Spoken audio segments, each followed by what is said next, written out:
Okay, so today is Queen's birthday, my wife, and we always do some kind of meal for her birthday. Sometimes we go order it out or go out to dinner. Something that she really likes. It's typically some kind of seafood, or something of that nature. This year, we're doing it at home, and she wanted the items to be a little bit different than she normally get. So we're trying out to put together this menu for her that will please her palate on her birthday. Hopefully, it all turns out well. We shall see. One thing she requested was crawfish boudin balls, which here in Arizona you cannot find that. It just is not something that is common. That's back south where we're from, Texas and Louisiana. And so if you want them here, you have to pretty much make them yourselves. So what I went did is I got a few packs of boudin links. I got a pack of already peeled and deveined and pre-cooked crawfish tails. I broke down the boudin links and took the crawfish tails and marinated them, seasoned them, and then pressed them into these balls here. After doing so, I'm now dredging one in the flour. We have to get a light coating on it. Then we do an egg base. Of course, the flour is gluten free, must say that. Everything we do is gluten free, home and in the cafe. So then I'm dredging it now in an egg base that has a light seasoning, a little bit of hot sauce in it. And then from that point, we go and we take it to the breadcrumbs. The breadcrumbs is what's going to give it that coating to finish it off. Once we put the breadcrumbs on it, we roll around nice and thorough so that it's covered from top to bottom. And then once we get through completely roll it in, then our finished product should look like this before sitting it to the side with the rest of it. The process itself is pretty easy. I think probably the longest part came from waiting for everything to thaw and then trying to figure out the right measurement of seasoning for marinade for the crawfish itself because it is unseasoned.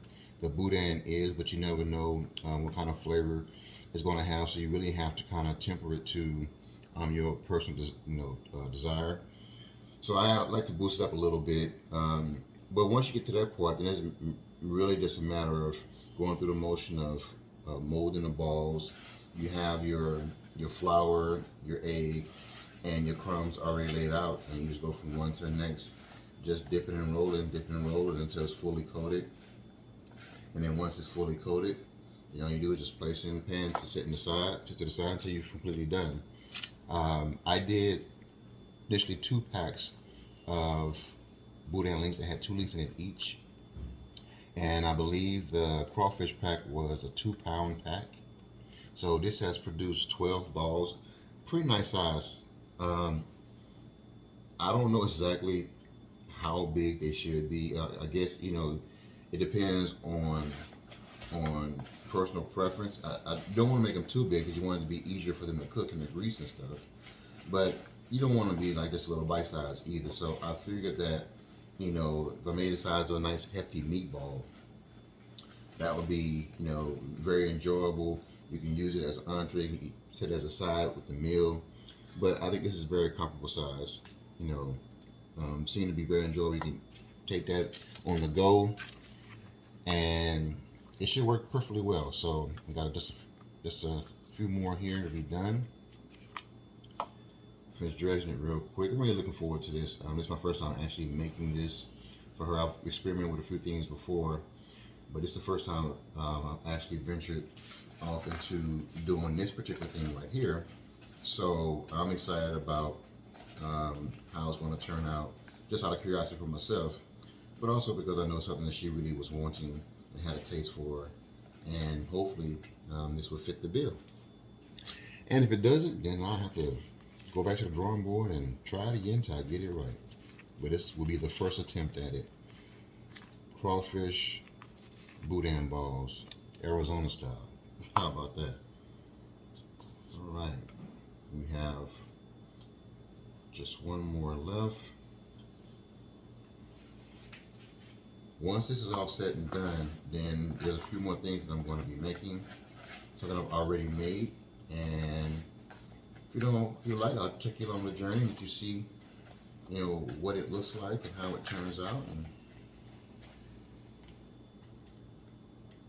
By the way, the breadcrumbs is completely gluten free as well. I found this 4C crumbs gluten free plain. I've never used them before.